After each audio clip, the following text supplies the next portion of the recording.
Hello, and thank you for joining us for this week's edition of Starting Line. I'm your host, Sarah Allen. Each session, the legislature sets deadlines for committees to take action on bills. The deadlines help winnow down the list of topics to be dealt with that year. The first committee deadline requires a bill be heard in a House or Senate committee and that the majority of the committee members voted in favor of a bill. To vote in favor of a bill means that members sent it to another committee for further consideration or the House floor for a vote. The chair can also hold it over for possible inclusion in an omnibus bill.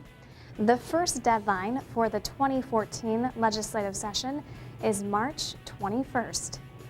This week's Starting Line bill, House File 1931, has been acted on favorably by 3 committees and therefore could make its way to the House floor.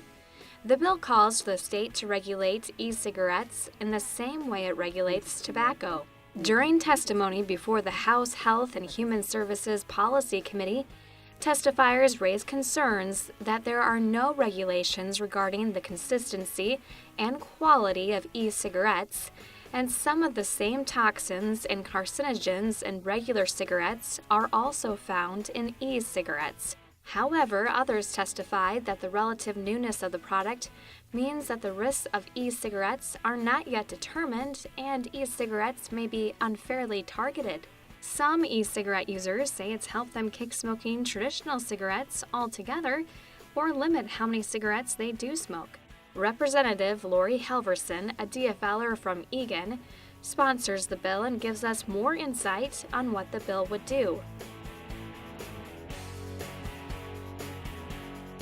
Representative Helverson, thank you for joining us. Thanks for having me. Can you describe your bill in more detail? House File 1931 is a bill that aims to regulate e-cigarettes for the first time in Minnesota history. They're a very new product. I think that most people, when they think about e-cigarettes, didn't even know they existed 6 months or a year ago or 2 years ago. I think they emerged on the Minnesota market in about 2007. They're a device that the user sucks a vapor through a device. Many of them are made to look a lot like cigarettes. They deliver nicotine. That's their aim, is to deliver nicotine. So they are a drug delivery device. And my bill provides that local units of government can regulate e-cigarettes like they do tobacco.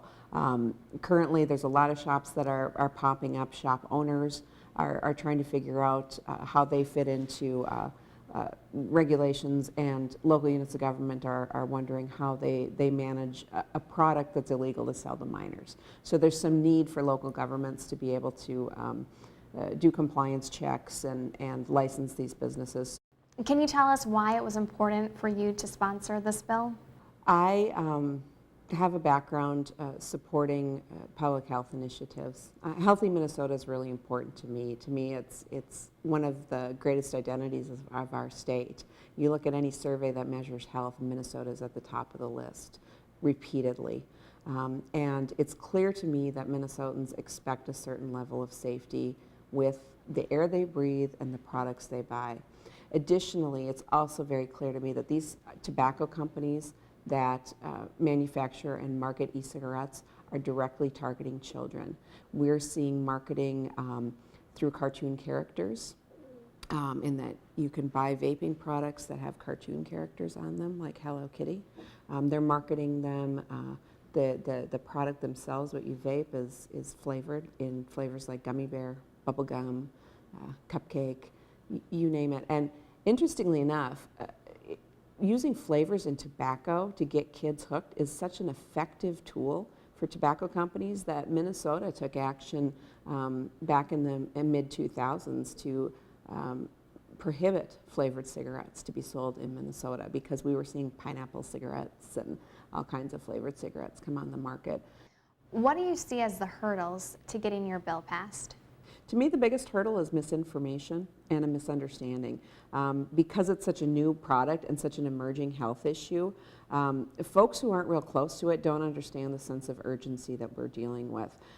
Between 2012 and 2013, the number of kids who started using e-cigarettes doubled. That's to me is an astounding statistic. It means that we have a whole new generation of kids who are getting addicted to nicotine. Nicotine is one of the most addictive substances that there is to human beings. It's on par with heroin. And so the sense of urgency to me is very great because of the direct marketing that's taking place and the fact that they're going after our kids. Let's see where House File 1931 has been and is going. It had its introduction and first reading. It was referred to the Health and Human Services Policy Committee and re-referred and amended to the Government Operations Committee and amended again and re-referred to the Commerce and Consumer Protection, Finance, and Policy Committee, where it was amended and sent to the House floor. You can learn more about these bills and others in our online news service, Session Daily. This nonpartisan news source employs a staff of professional writers, editors, and photographers that provide you with in-depth, nonpartisan coverage of the Minnesota House of Representatives. Make sure to subscribe to Session Daily to receive updates right to your email inbox. You can also watch live coverage of committee and floor action on House TV. Coming up next week, Starting Line will look to see if there's been any movement on Representative Halverson's e-cigarette regulations bill. Of course, you can always email me if there's a bill you'd like us to feature here on Starting Line. And remember, hundreds of bills get introduced every legislative session in Minnesota. All of them first have to cross the starting line.